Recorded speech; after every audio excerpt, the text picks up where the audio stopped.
कहने को तो आजकल हजारों गुरु संसार में आ गए, किसी के कहने से कोई गुरु नहीं, और किसी को मान भी लेने से वो गुरु नहीं। गुरु शब्द ही का अर्थ बहुत ही बड़ा, इसको समझ लेना चाहिए। आज इसी पर मैं आपसे बातचीत करना चाहती हूँ कि गुरु कौन और कौन गुरु नहीं। गुरु शब्द का अर्थ ही यह है कि जो हमसे बड़ा है, जो हमसे ऊंचाई पे बैठा हुआ है। जैसे ऊंचाई पे बैठा हुआ पानी अकस्मात नीचे उतर आता है, वो अपनी सतह को ढूंढने के लिए, अपनी सतह पे सबको लाने के लिए हमेशा लालायित है। आप पानी को किसी ऊंचाई पे रख दीजिए, वो चाहेगा कि उसी ऊंचाई पे सबको उठाए। यही गुरु का अर्थ। ऐसा जो नहीं तो गुरु होने, हमसे ऊंचा वो हर मामले में होना, एक ही मामले में नहीं। इसलिए आजकल जो गलो गली और रस्तों रस्ती हम लोग गुरुओं को मान रहे हैं, उनको याद रखना चाहिए कि गुरुओं की हजारों पहचान। जो गुरु परम तत्व की बात करते हैं वही साक्षात गुरु हैं। जो परमात्मा की बात करते हैं और परमात्मा ही के ओर आप उठाते हैं वही गुरु हैं। जो लोग आपसे रुपया पैसा लेते हैं वो गुरु हैं। जो अपनी वाणी का रुपया लेते हैं वो गुरु कभी भी नहीं हो सकते, क्योंकि ये वाणी परमात्मा से आई हुई बहुमूल्य चीज है। इसकी कोई भी कीमत आप नहीं दे सकते। जिस दिन आप इसकी कीमत दे सकें, ये परमात्मा की चीज नहीं। आप परमात्मा को बाजार में जाके खरीद नहीं सकते। याद रखिए, आज हम लोग इस तरह के हजारों लोगों के सामने खड़े हुए हैं जो परमात्मा के नाम पर पैसा कमा रहे हैं। इससे बढ़ के अधमता और नीचता संसार में कुछ भी नहीं। परमात्मा के पांव के ठोकर के बराबर भी संसार का कोई सा भी सामान, कोई सी भी वस्तु, कोई सी भी चीज अगर हो तो उसे हम मान सकते हैं कि हम परमात्मा को दें। जैसे अभी हमारे घर पे कोई साहब आए थे, बड़े भारी महान गुरु अपने को बना करके, और मुझसे कहने लगे कि माता जी आपके तो घर में सब चीजें हैं और आप तो बिल्कुल साधारण गृहिणी जैसे रह रही हैं, तो आप कैसे परमात्मा की बात करें? मैंने तो ये त्यागा, मैंने तो वो त्यागा, मैंने तो ये छोड़ा। मैंने उनसे कहा कि वाकई अगर तुम त्यागना जानते हो तो तुम ये भी जान लो कि इसमें से जो भी चीज तुम सोचो कि मेरे प्रभु के चरणों के धूल के बराबर भी, उसके कणों के भी बराबर हो, तुम उठा के लो, लेकिन तौलना बराबर। इधर उधर देखा उन्होंने, ये वो देखा, इसके बाद तो पका गए। मैंने कहा क्यों, कोई चीज नहीं मिली? नहीं, उसके बराबर तो कोई नहीं। फिर मैंने कहा उनसे कि तुमने छोड़ा ही क्या बेटे? तुमने क्या छोड़ा जिसका झंडा सुबह शाम घुमा करके और काशाय वस्त्र पहन करके और ये सर में बाल मुड़ा करके और दुनिया भर में चिल्लाते फिर रहे हो? क्या छोड़ा तुमने? यही पत्थर, ये मिट्टी। असल में सहयोग इसीलिए घर गृहस्थी में बैठे हुए साधारण लोगों में ही पनपता। जो अपने झंडे गाड़ते हैं उनमें कभी भी सहयोग नहीं आता। जो लोग सहज सरल भाव से रहते हैं, परमात्मा के दिए हुए ऐश्वर्य में, उसके आनंद और सुख में सहज से प्रेम पूर्वक रहते हैं, ऐसे ही लोग, ऐसे ही मध्य स्थिति के लोग परमात्मा को पाते। गुरु का मतलब अब आपको समझना चाहिए कि जो लोग काशाय वस्त्र पहन करके पैसा इकट्ठा करते हैं वो लोग कभी भी गुरु नहीं। जिनके पास टूटी हुई साइकिलें थी और आज इम्पाला में घूम रहे हैं वो कभी भी गुरु नहीं हो सकते। जो आदमी परमात्मा को पाया हुआ है वो चाहे जमीन पे सो जाए और चाहे वो महलों में सो जाए, आराम से। इसके लिए जनक राजा का मैं आपको एक उदाहरण, जनक राजा के पास में नचिकेता करके एक बड़ा भारी आर्थ गया था। पहले तो वो शंका से व्याकुल था। उसने अपने गुरु से कहा कि ये एक गृहस्थ में है, ये राजा है, इसके यहाँ तुम क्यों जाते हो? इसके आगे तुम क्यों झुकते हो? इसके चरण क्यों छूते हो? ये तो गृहस्थी आदमी। तो उन्होंने उनको कहा कि अच्छा तुम राजा जनक के यहाँ जाओ और उनके यहाँ, आप जानते हैं कि उनको विदेही कहा जाता है, देहाती। नचिकेता जब उनके साथ जाके रहा, उसने देखा कि इनका इतना ऐश्वर्य है, इतना पैसा है, लोग बाग खाना पीना खा रहे हैं, आराम से रह रहे हैं, राजा सब खाना खाते हैं, घूमते हैं फिरते हैं, बाल बच्चे हैं। ये आदमी कैसे हो सकता है परमात्मा को जाने? दूसरे दिन उसने कहा कि मैं तो जा रहा हूँ, अभी इसी वक्त मैं चला जा रहा हूँ, मुझे यहाँ रहने का नहीं। कहा अच्छा चलो पहले नहाने तो चलो, नदी पे नहाने जाए। उनको अपने साथ सरजू नदी पर नहाने ले गए। नदी में नहाते वक्त एकदम से किसी ने आके बताया कि हे राजा, तेरे तो घर में आग लगी, रजवाड़े में सारी आग लगी हुई। राजा जनक ने कहा कि लगने दो, अभी तो मैं ध्यान में हूँ। हंस के कहा, जरा घबराए। उसके बाद लोगों ने कहा कि सब तुम्हारे घर वाले भाग गए, आग तुम्हारी तरफ आ रही। तो उन्होंने कहा जाने दो, अभी तो मैं ध्यान में। उसके बाद उन्होंने कहा कि अरे भाई आग यहाँ तक आ गई, तुम्हारे जो बाहर आभूषण और वस्त्र पड़े हैं ये भी चले जाएंगे, वहां जो रक्षक थे वो भी भाग गए। तो ये नचिकेत जो अंदर नहा रहे थे, उनके एक दो जो कपड़े बाहर पड़े हुए, वो उन्होंने सोचा अगर ये जल जाए तो मेरा क्या हाल होगा, तो भागे बाहर। उन्होंने अपने कपड़े पकड़े, तो भी ये ध्यान नहीं मत। जब ये लौट के आए, उसको बड़ा आश्चर्य, तो उसने उनसे पूछा कि राजा, आपको कोई चिंता नहीं कि आपके कपड़े आदि सब कुछ जल जाते और फिर आप क्या ऐसे ही घूम? तब उन्होंने कहा जो मिथ्या है वो मिटने ही वाला, तो कोई बचाने की जरूरत नहीं, जब तक है रहने दीजिए, और नहीं है तो जाने। यही बात है। जो गुरु मिथ्या को मिथ्या नहीं समझते हैं, उनके पास आप क्या ढूंढने जा रहे हैं? हमारे ससुराल में एक किस्सा है कि एक बार ऐसा हुआ कि कोई बाराती आए और बारातियों ने कहा कि हमारे ये कुछ आप ऐसी व्यवस्था करें कि हम दही बड़ा खाएं।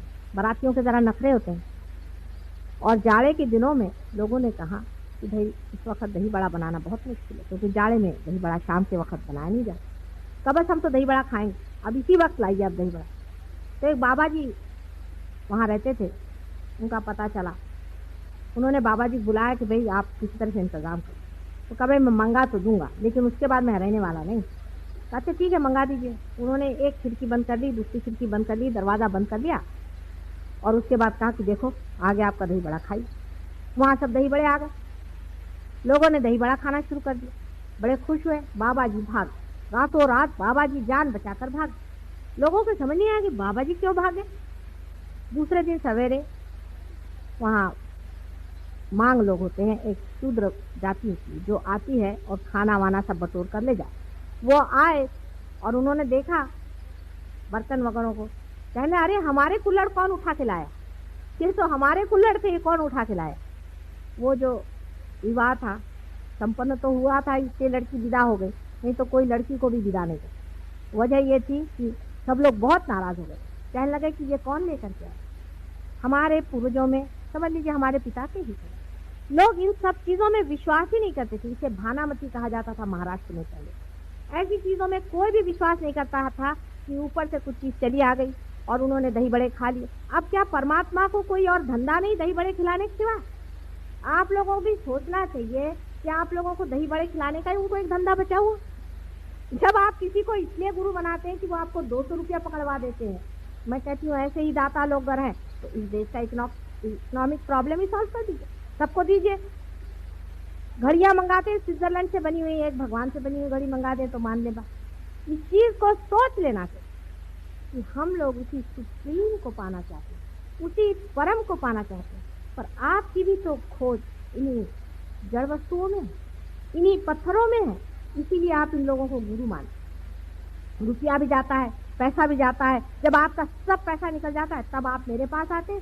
कल ही एक स्त्री आई थी, आपने देखा था किस तरह से नाच रही थी, कूद रही थी। मैंने कहा आप क्यों आई भाई? कहने लगे क्या करें, आप तो हम ऐसे हो गए। मैंने कहा अच्छा है, लोग पागल तुम्हें बनाए और पागल खाना मैंने खोल रखा। तुम वहां क्या खोजने गई? क्या नाचने कूदने से परमात्मा मिल सकता है?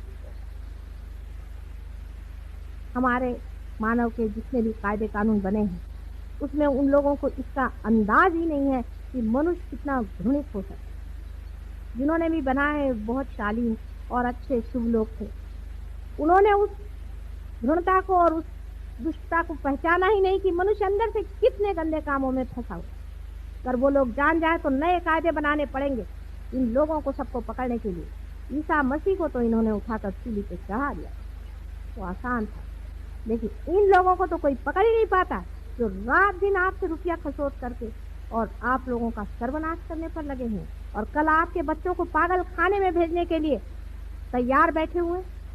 कभी आप लोग इधर भी आंख उठा कर और सोचिए कि ये क्या है। परमात्मा के नाम पर जड़ वस्तुओं को बांटना कहाँ की भलमानसियत। आप भी क्या कभी सोचते नहीं? कलयुग में तो मैं सोचती हूँ कि मनुष्य के पास इतनी प्रगल्भ बुद्धि है, इतनी उसके अंदर सूझबूझ है, क्या वो सारी अपनी बुद्धि को बेच खाता है कि वो समझता नहीं कि ये एक तरह का मेस्मरिज्म है और एंटाइटमेंट है, जिसकी वजह से हम ऐसे पागल जैसे उसके पीछे भाग रहे हैं और अपने अंदर झूठे बिल्कुल मिथ्या ही विश्वास अंदर में करके कि हम बड़े शांति में बैठे हुए हैं, अपने से भी भुलावा कर रहे हैं और दूसरों से भी भुलावा कर रहे हैं। जब आप रियलाइजेशन हो जाता है तो बहुत दूर जाने की जरूरत है, बहुत पढ़ने की जरूरत है। आप समझ सकते हैं कि आप रियलाइज इसमें आपने एक जरा अंदर से शांत किया। मैं देखती हूँ कि इतने लोगों के गुरु हैं और 30-30, 40-40 साल में हार्ट अटैक आकर के लोग मर जाए। असंभव की बात है। अगर आप में रियलाइजेशन का जरा सा भी तत्व एक बार जाग उठा है तो हार्ट अटैक तो क्या कोई एक्सीडेंट भी होना मुश्किल है। ऐसे ऐसे उदाहरण हमारे अंदर है। एक छोटा सा लड़का अभी परसों बता रहे थे कि ट्रेन से आ रहा था और ट्रेन पूरी उलट गई। जिस डिब्बे में वो बच्चा था उसमें से एक भी आदमी को चोट भी नहीं और वो पार गई। आपके ऊपर देवता मंडराना चाहिए। अगर दिव्य नहीं उतर सकता तो ऐसा रियलाइजेशन क्या। अब हमारे ही लोग आप जानते हैं कितने ही पार हुए हैं, कैंसर तक की करते। कोई विशेष बात है, कोई विशेष हमारे ख्याल से बात नहीं। सिर्फ यही है कि इनको इसमें इंटरेस्ट नहीं है किसी को क्योर करने में, उनको रियलाइजेशन में ही इंटरेस्ट है, क्योंकि जो आनंद आपने पाया है वही आप चाहते हैं कि सब पाए। सहज नहीं है। अगर आपके पास रुपया पैसा है तो आप चाहते हैं कि रुपया पैसा खर्च करें, लोगों को खिला पिलाएं। ऐसे ही रियलाइज सोल भी चाहेगा मन में कि दूसरों की भी जागृति करे और पार करे और कर सकते। अगर आपके अंदर लाइट आई है उसके लिए कसम लेने की कोई जरूरत नहीं। कस्तूरी का अगर सुगंध आ रहा है तो उसके लिए कोई आपको कसम लेकर कहने की जरूरत नहीं कि यहाँ पे कस्तूरी का सुगंध। लेकिन कस्तूरी की खोज है किस, ये पहले अंदर सोच लीजिए, नहीं तो ऐसे चक्करों में घूमने की कोई जरूरत। एक साइड में तो हमारे ये लोग हैं जो कि हमारे सबकॉन्शियस से खेल, हमारे जड़ चेतन से, हमारे पास से खेल रहे। मैं ऐसे भी लोगों को जानती हूँ। इस खोज में मैंने बहुत गुरु घंटालों को देखा और सबके मैं हथकंडे जानती हूँ कि ये क्या क्या दशा करते हैं और किस तरह से जन्म जन्मांतर के लिए आपकी कुंडलिनियों का सत्यानाश करते। मैं बहुत से ऐसे लोगों को जानती हूँ जो आपके पिछले जन्म की बातें बताते, उसी से आप अभिभूत हो जाते। किसी ने कह दिया मैं तुम्हारा पति था। एक थी मेरे पास आई कहने, माता जी मैंने उनको अपना सर्वस्व दे दिया। मैंने कहा क्यों, क्यों लिया तुमने? कहने मेरे से कह रहे थे कि मैं तुम्हारा पति। मैंने कहा तुम्हारा पति, बड़ी पातिव्रत्य है तुम्हें। अगर ऐसा ही पातिव्रत्य है तो जो मर गया पति उसके लिए तो तुम इतनी मरी जा रहे हो, और जो तुम्हारा पति आज जीवित है उसका क्या हाल है? उसके प्रति कोई पातिव्रत्य नहीं। और ये जो एक पैसा खाऊ वहां बैठा हुआ है उसको तुमने सारे जेवर दे दिए क्योंकि उसने तुमसे कहा कि वो तुम्हारा पति है। फिर कोई कह रहे थे कि ये साहब हमसे कह रहे थे कि हम भगवान के अवतार, हम परमेश्वर। अरे कोई कहने को अपने देश में किसी को क्या लगता? झूठ बोलने में तो हम लोग पक्के माहिर हैं। कोई सी भी झूठ बोल दीजिए। इसको साइकोलॉजी में स्टिग्माइज्ड पर्सनालिटी, आप पढ़ें अगर साइकोलॉजी तो आप समझ सकते हैं कि साइकोलॉजिस्ट ने भी इनका पता लगाया है। नहीं लगाया ऐसी बात नहीं। बड़े चोर लोग खड़े होकर के जो चाहे तो अंत शंत बकने लग जाते और लोग उसे विश्वास करने लग जाते। ऐसा बाइबल में भी कहा गया है कि ऐसे बहुत से संसार में आए, संभल के रहिए। कहने लगे हम भगवान। अरे भाई भगवान है तो उसकी कोई शक्ति भी तो होती है। एक महाशय जी मुझसे कहने लगे, मैंने उनसे कहा कि आपके पास में इतनी औरतों का जमाघट क्यों भाई? आप दरवाजे बंद बंद करके ये क्या कर रहे हैं? क्योंकि भगवान के नाम पे ये काम क्या कर, क्योंकि किसी स्त्री पर बहुत उन्होंने अत्याचार किया था। मुझे आकर प्राइवेटली बताती, मैंने कहा तुम कोर्ट में जाके बताओ, ये आदमी पकड़ा जाए। उनको हम कोर्ट में कैसे बताएं, हमारे ऊपर आफत आ जाएगी, हमारी इज्जत है, हमारी फैमिली है। तो मैंने कहा जब तुम कोर्ट में नहीं बता सकती तो इसका कैसे पार हो। तो वो महाशय से जाकर जब मैंने कहा कि तुम ये क्या कर रहे हो, क्यों ऐसा पाप धो रहे हो, क्या तुमको इससे मिलेगा परमात्मा के नाम। तो उससे कहने लगा तुम्हें नहीं मालूम मैं श्री कृष्ण हूँ। मैंने कहा वाह भैया, शकल तो आपकी भूत जैसे और आप श्री कृष्ण बने, आप श्री कृष्ण कैसे हुए। मैंने कहा श्री कृष्ण को आप कितना जानते हैं, जिसने 5 साल की उम्र में कालिया का मर्दन किया था, उसके सर पे चढ़ के वो कहा। और मैंने कहा मैं आपकी दाढ़ी ऐसे नोच लूं तो अभी उठ नहीं सकेंगे। मजाक ही में मैंने कह दिया, बाद में सुना था किसी ने उनकी दाढ़ी आधा घंटा पकड़ी रही थी, वो हिलते रहे वैसे।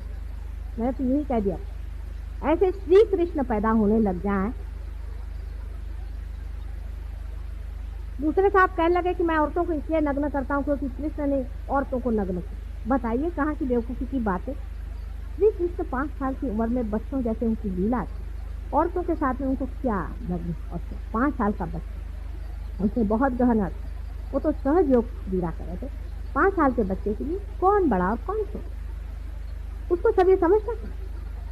5 साल के भी नहीं थे, उससे भी छोटे थे। तो मैंने उनसे कहा अगर यही बात थी तो काहे के लिए द्वारिका में बैठे हुए वो द्रौपदी के वस्त्रहरण के वक्त में दौड़े गए थे वहां।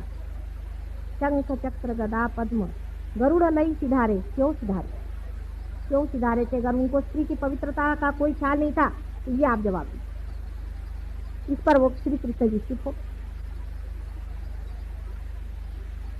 कहाँ तो एक उंगली पर गुरु को पकड़ने वाले वो श्री कृष्ण, और आजकल हर एक गली में और बाजार में मिलते हैं, जहाँ जाइए वहाँ एक श्री कृष्ण है, एक शिव जी भगवान। कहाँ शिव जी भगवान, कहाँ श्री कृष्ण। कुछ आपकी बुद्धि बच गई है या नहीं, मुझे कभी कभी बड़ा आश्चर्य, बहुत ही आश्चर्य होता है कि मनुष्य जो कि बुद्धि की इतनी प्रगल्भता में पहुंच गया, जिसको परमात्मा ने सारी ही बुद्धि के आवरण खोल दिए, ऐसे मनुष्य के बुद्धि में धर्म के मामले में इतना पर्दा था। अपने ही देश में नहीं है, जिसकी तो बात यह है कि परदेश में भी इस कदर अंधकार। एक वहां योगी जी पहुंचे हुए थे, उनके शिष्य हमसे मिलने आए। वो हमारे सामने आए, देखते क्या उनका आज्ञा चक्र और नाभि चक्र दोनों को गोल घुमा दिया, और वो भजन गा रहे हैं। उन्हीं उल्टा घुमाने का मतलब है आदमी जो पागल होता है, अब आप जब पार हो जाए तो आप भी देखिएगा, जब आदमी पागल हो जाता है तो उसका आज्ञा चक्र और नाभि चक्र उल्टा घूमता। ये सब प्रेत सिद्धता, स्मशान सिद्धता हमारे देश में, भारतवर्ष में पुराने जमाने से चली आ रही। उसके बारे में हमारे यहाँ कोई जानता नहीं है, ऐसी बात नहीं, लेकिन उसकी और ये जरूर है कि आधुनिक शिक्षण व्यवस्था में उधर ध्यान नहीं, जिसको मराठी में भी कहते हैं कि करणी। ये जो देवियां एवियां आती हैं किसी के बदन में और हम लोग उनको कुंकू लगाने जाते हैं, उनके अंदर भूत आते हैं, हमें समझ में क्यों नहीं आता। ये सब प्रेत विद्या और स्मशान विद्या है। इसका भी एक बड़ा भारी साइंस है, उस पर भी मैं कभी चाहे तो बताऊंगी आपको, पर आज दत्त महाराज के चरणों में खड़ी हूँ। इसको भी जान लेना चाहिए। ये सब महामूर्खता के लक्षण हैं जो हम ऐसे दूसरों के हाथों में अपने को बेच। कम से कम अपनी बुद्धि को सही रखें, थोड़ा सा झटक के सोचें। जब कभी भाषण में आप जाएं तो आप सोचिए कि आदमी बोल क्या रहा है और कर क्या रहा है। इसका बोलना और करना, इसमें अंतर वो कभी भी गुरु हो ही नहीं सकता, इसको आप समझ। अभी हम कहें कि हम ऐसे हैं वैसे हैं, और कल हम लपके संसारिक चीजों के पीछे में, तो हम कभी भी वैसे हो नहीं। यानी संसार कोई व्यर्थ की चीज नहीं है, लेकिन साक्षित्व तो कम से कम गुरुओं में आना चाहिए, कम से कम